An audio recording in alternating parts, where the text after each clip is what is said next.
Bom dia, hoje 22 de maio de 2026, sexta-feira. Aqui em Guarapuava tá frio e tá úmido, nublado.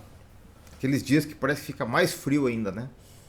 Espero que você esteja bem e que bem esteja a sua casa. Gente, vamos lá compartilhar uma palavra legal hoje. Nós vamos falar hoje sobre um sujeito chamado Neemias, tá? Neemias. Esse cara aqui tem um livro com o nome dele na Bíblia, né?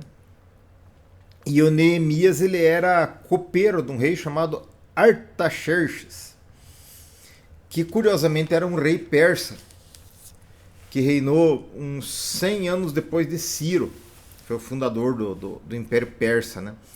E o Ciro, ele foi o responsável por libertar o povo de Israel para voltar para a terra deles, né? Depois do cativeiro da Babilônia. A Babilônia era ali onde é o Iraque hoje, e os persas são os iranianos, né? De hoje. E você vê como essa inimizade ela não foi sempre assim, né? Não, o persa não é inimigo natural do judeu e tal. Bom, enfim, o que acontece é o seguinte. Eu vou contar aqui a história, depois o versículo, porque se vocês lerem o livro, ele é muito legal. Então, nosso Neemias, ele era copeiro do rei. O copeiro era aquele que chegava e tomava a bebida do rei antes para ver se não estava envenenado, né, e tal. Era íntimo do rei.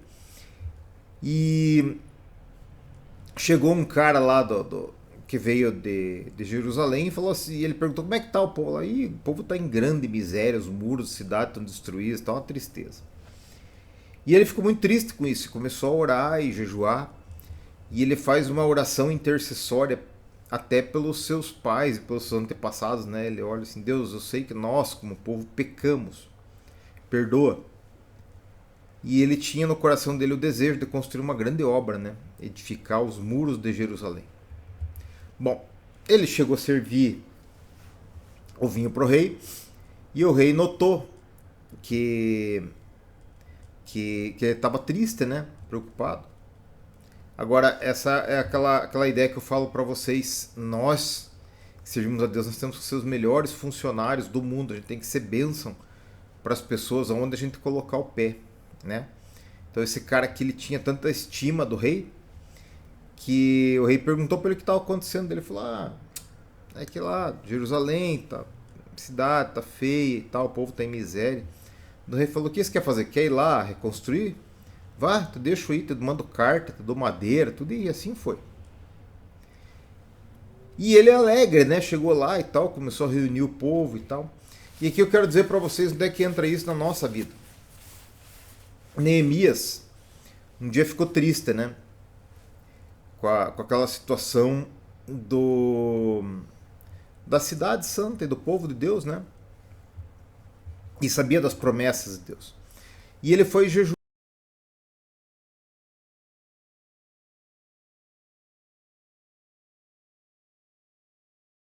a Deus. Deus moveu para ajudar ele, que era uma coisa bem difícil.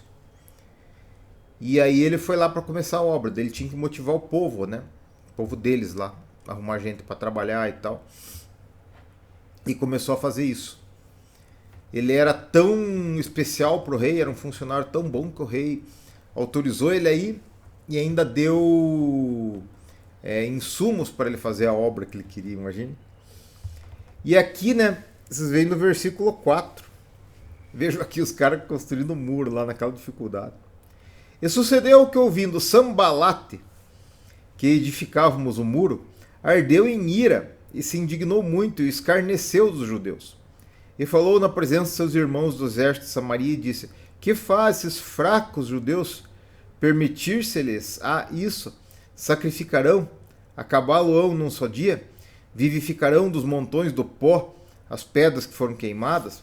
E estava com ele Tobias, o amonita, e disse ainda, que edifiquem, vindo uma raposa, derrubará facilmente o seu muro de pedra.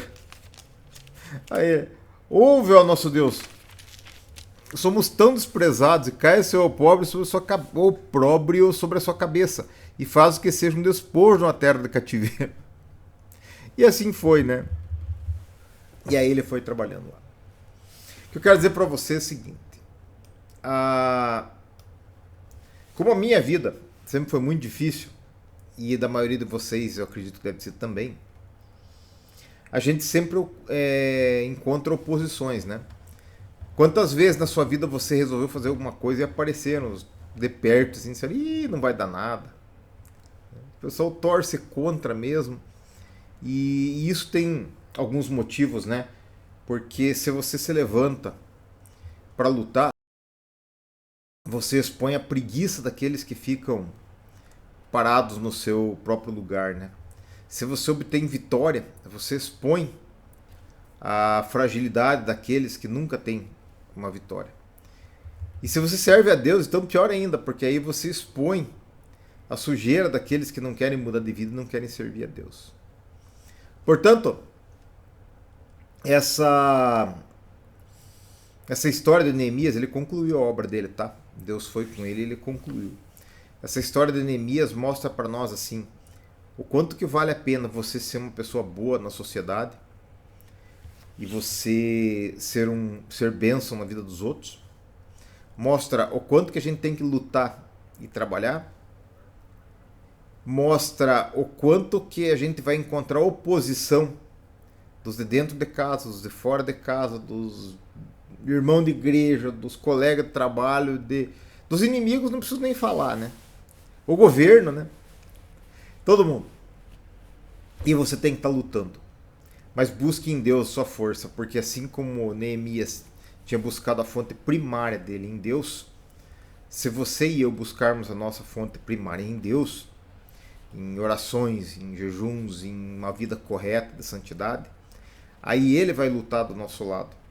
E aí ele lutando do nosso lado pode se levantar o Sambalate, pode se levantar o Tobias, pode se levantar quem quiser. Porque todas as coisas contribuem para o bem daqueles que amam a Deus. Amém? Vamos orar? Pai, muito obrigado porque tem atendido de nós.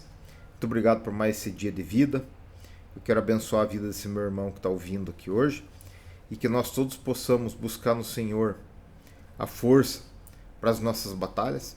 E que o Senhor esteja ao redor de cada um de nós, nos dando essa força, nos dando entendimento, nos dando as vitórias, nos fazendo saber identificar os opositores e nos dando, Senhor, o resultado que o Senhor preparou para as nossas vidas no final, apesar desses opositores.